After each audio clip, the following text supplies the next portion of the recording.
একটা চিঠি তোমায় দিলাম, তুমি খুলে পড়ো। স্বপ্নে তুমি ভয় পেলে হাতটা চেপে ধরো। রাত জাগা পাখি হয়ে আমি জেগে থাকি, রাত জাগা পাখি হয়ে জেগে থাকি আমি। মনটা আমার জানতে চায় কেমন আছো তুমি।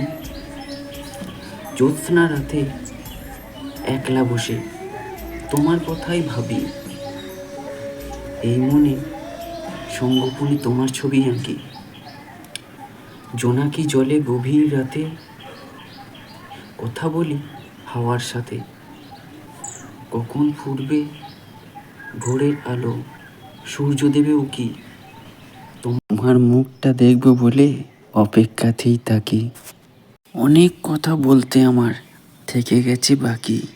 জানি না কি বলা হবে না রয়ে যাবে বাকি। হ্যাপি প্রমিস ডে 11ই ফেব্রুয়ারি সকলকে।